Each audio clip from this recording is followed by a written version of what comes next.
भारत से पंगा ले लिया, लेकिन अब भी वो भारत के संबंधों की कीमत नहीं समझे तो उन्हें इसकी कीमत चुकानी होगी। तो उनको खड़े होकर के भारत से माफी मांगनी पड़ेगी और पैर पकड़ करके मोदी जी का उनको अपनी माफी की तलाफी करनी होगी। और नहीं तो जिस हिसाब से पार्लियामेंट के अंदर जस्टिन ट्रूडो की क्लास लगाई जा रही है और उनकी वाट लगाई जा रही है कि भैया तू यहाँ से गलती ले, यहाँ से निकल, अब तेरी जरूरत नहीं है। Yet he can't even show up for work.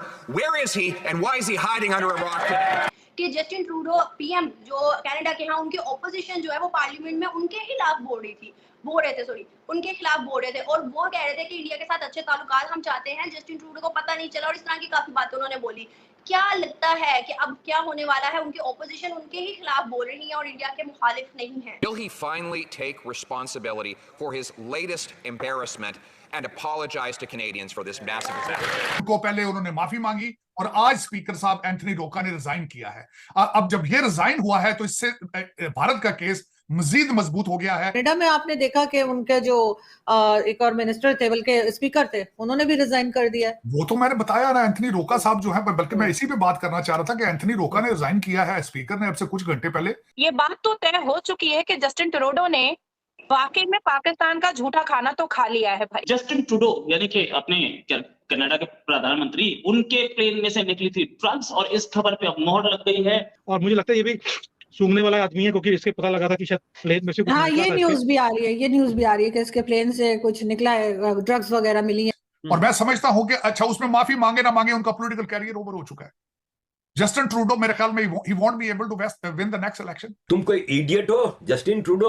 एक मुल्क के प्राइम मिनिस्टर हो, तुम्हें नहीं पता कि क्रेडिबल इंफॉर्मेशन नहीं, प्रूफ चाहिए होते हैं। ट्रूडो के लिए जो प्राइम मिनिस्टर हैं, उनके लिए जो मुश्किलात है बढ़ती नजर आ रही हैं। इवन उनकी अपने जो अपोजिशन है कनाडा में, वो उन्हें बहुत टफ टाइम दे रही है इस वजह से। साथ ही साथ रशिया की तरफ से स्टेटमेंट आई, श्रीलंका के फॉरेन मिनिस्टर ने स्टेटमेंट दी। आज पूरी दुनिया आपसे, पूरा विश्व आपसे सबूत मांग रहा है, तो आप हिजाब में और नकाब में जस्टिन ट्रूडो अपना मुंह क्यों छुपा रहे हैं? जस्टिन ट्रूडो सियासी कश्मकश में घिरे जा चुके हैं। अपना सियासी जो उनकी इक्विटी थी, वोट बैंक, वो लूज कर, और कई पोल आ चुके हैं कि आज अगर इलेक्शन कराया जाए तो वो इलेक्शन लूज कर जाएंगे। जो इस टाइम ट्रेंडिंग है, हर कोई न्यूज चैनल उसके ऊपर बात कर रहे हैं इंटरनेशनल लेवल पे, वो ये है भारत और कनाडा का कन्फ्लिक्ट। ट्रूडो के लिए जो प्राइम मिनिस्टर हैं, उनके लिए जो मुश्किलात है बढ़ती नजर आ रही हैं। इवन उनकी अपने जो अपोजिशन है कनाडा में, वो उन्हें बहुत टफ टाइम दे रही है इस वजह से। साथ ही साथ रशिया की तरफ से स्टेटमेंट आई, श्रीलंका के फॉरेन मिनिस्टर ने स्टेटमेंट दी। सर, क्या कहना चाहेंगे इस हवाले से आप? खासतौर पर जो श्रीलंका के फॉरेन मिनिस्टर ने बोला है कि Canada is safe haven for terrorist. सबसे पहले तो मैं ये बताना चाहूंगा कि आज की जो खबर है कि कैनेडियन स्पीकर साहब, जिनका नाम एंथनी रोका है, उन्होंने रिजाइन कर दिया अब से 2 घंटे पहले।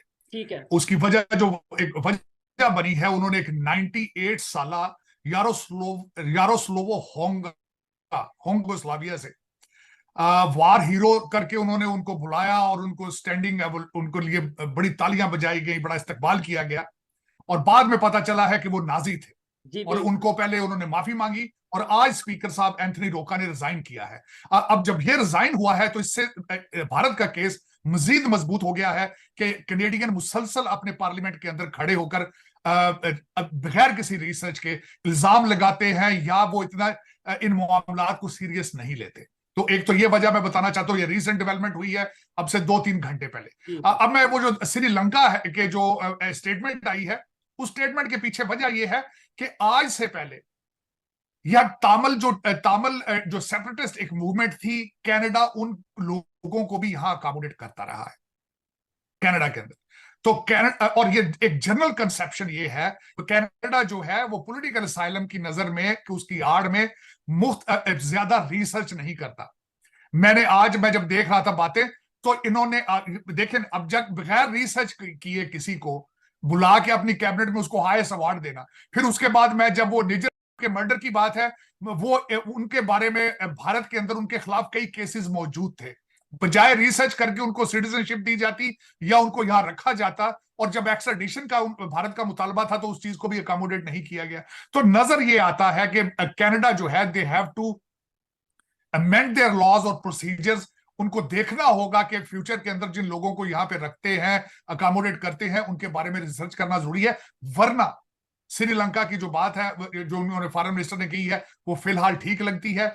26 एक्स्ट्राडिशन के केसेस थे जो भारत ने कनाडा से कहा था कि इन लोगों को हमारे हवाले किया जाए, और एक भी एप्लीकेशन जो है, एक भी रिक्वेस्ट अकोमोडेट नहीं की गई। लेकिन इससे मैंने पहले आपको अर्ज किया था कि जस्टिन ट्रूडो सियासी कश्मकश में घिरे जा चुके हैं। अपना सियासी जो उनकी इक्विटी थी, वोट बैंक, वो लूज कर, और कई पोल आ चुके हैं कि आज अगर इलेक्शन कराया जाए तो वो इलेक्शन लूज कर जाएंगे। और आज पूरी दुनिया आपसे, पूरा विश्व आपसे सबूत मांग रहा है, तो आप हिजाब में और नकाब में जस्टिन ट्रूडो अपना मुंह क्यों छुपा रहे हैं? अगर इतनी दर्द है, इतनी मोहब्बत है टेररिस्ट से बिल्कुल पाकिस्तानियों की तरह जस्टिन ट्रूडो को, तो अपने ही कनाडा में थोड़ी सी जमीन दे करके खालिस्तान बना क्यों नहीं देते हैं? 1945 से लेकर के 1947 में जिन्ना ने जिद करके पाकिस्तान भीख के कटोरे में ले तो लिया, पर आज पाकिस्तान की क्या दुर्दशा है, क्या हालात है। बात आती है कि भाई हरदीप सिंह निज्जर, एक टेररिस्ट अगर मरता है तो कनाडा के जस्टिन ट्रूडो सीना कूटते हैं और मगरमच्छ की तरह रोते हैं। भाई अजीब सी बात है, एक टेररिस्ट मरा है जो आपके कनाडा में एंटर भी किया था फेक पासपोर्ट पे, जिसपे कनाडा के लॉ एंड ऑर्डर और लॉ डिपार्टमेंट ने इम्पर्सोनेशन का केस फाइल किया था। आज या तो उनको खड़े होकर के भारत से माफी मांगनी पड़ेगी और पैर पकड़ करके मोदी जी का उनको अपनी माफी की तलाफी करनी होगी, और नहीं तो जिस हिसाब से पार्लियामेंट के अंदर जस्टिन ट्रूडो की क्लास लगाई जा रही है और उनकी वाट लगाई जा रही है कि भैया तू यहाँ से कल्टी ले, यहाँ से निकल, अब तेरी जरूरत नहीं है। ये चीज उनको, ये जो टिप्पणी वो कर चुके कि भारत को बिना एविडेंस के उन्होंने इतना बड़ा एलिगेशन लगाया है, इसकी सजा वो भुगत रहे हैं। फ्यूचर के अंदर कनाडा का जो एक इमेज है उसको ठीक करना होगा, वरना जिस तरह बताया कि अब लोग बात करते हैं कि 1985 की हाईजैकिंग में जो लोग इन्वॉल्व थे उनको भी यहाँ पे पॉलिटिकल असाइलम दिए गए, फिर उसके बाद जिन लोगों को दूसरे ममालिक दहशतगर्द करार देते हैं उनको कनाडा रिफ्यूज प्रोवाइड करता है। तामिल टाइगर्स जो थे श्रीलंका, बिल्कुल ठीक कह रहा है, उनको भी अकोमोडेट किया जाता था वहां पे। तो ये एक अमाजगा बनती जा रही है टेररिस्ट लोगों की, ट्रबल मेकर्स की। जिस तरह मैंने आपको बताया था कि अभी रिसेंट एक मर्डर हुआ है वहां पे, जिसके ऊपर जो गिल साहब थे वो मर्डर हुए हैं, और वो वहां पे जो उसके ऊपर इल्जाम है कि गैंग मर्डर हुआ है वो। तो ये फिर एक क्राइम की और दहशतगर्दी की एक अमाजगा बनता जा रहा है। कनाडा को अपना इमेज फ्यूचर में चेंज करना होगा, वरना दे विल स्टे बिहाइंड, दूसरी दुनिया से पीछे रह जाएंगे। दोस्तों, इस समय कनाडा में जस्टिन ट्रूडो की सरकार के खिलाफ खुद कनाडा के सांसद, कनाडा के आम नागरिक और मुट्ठी भर खालिस्तानियों को छोड़कर सिख और हिंदू भाई, और बाहर के देशों की बात करें तो जापान, रूस, बांग्लादेश, श्रीलंका, भूटान, नेपाल और इसके बाद अमेरिका, ऑस्ट्रेलिया और इंग्लैंड समेत इन सभी ने खुलेआम भारत का समर्थन कर दिया है। दूसरी ओर पाकिस्तान के लोग ये बोल रहे हैं कि ये जानबूझकर भारत का साथ दे रहे हैं क्योंकि भारत का बहुत बड़ा इन्फ्लुएंस है। दोस्तों, इस समय खुद कनाडा के आम नागरिक समेत पूरी दुनिया भारत का साथ दे रही है। ये देखकर पाकिस्तानी मीडिया को खूब जलन हो रही है और वो लोग इसके पीछे भी साजिश बता रहे हैं। वहीं दूसरी ओर कनाडा की संसद में खड़े होकर वहां के सांसद अपने ही देश के प्रधानमंत्री को भारत से और कनाडा की जनता से माफी मांगने के लिए बोल रहे हैं। और इस समय जस्टिन ट्रूडो की लोकप्रियता में बहुत बड़ी कटौती हुई है। कई लोग तो ऐसा मान रहे हैं कि अगर इस समय चुनाव हुए तो जस्टिन ट्रूडो की पार्टी बुरी तरह से हार जाएगी। दोस्तों, यही दुर्दशा होती है जब आप आतंकवादियों को अपने देश में पनाह देते हैं, उसे फलने फूलने का मौका देते हैं और ऊपर से आप पूरी दुनिया के सामने झूठ बोलकर उन आतंकवादियों को बचाते हैं, तब ऐसा ही हाल होता है जैसा इस वक्त जस्टिन ट्रूडो का हो रहा है। तो दोस्तों, आज के लिए बस इतना ही। अगर आपको ये वीडियो पसंद आया हो तो वीडियो को लाइक कर दें और हमारे चैनल को सब्सक्राइब कर लें।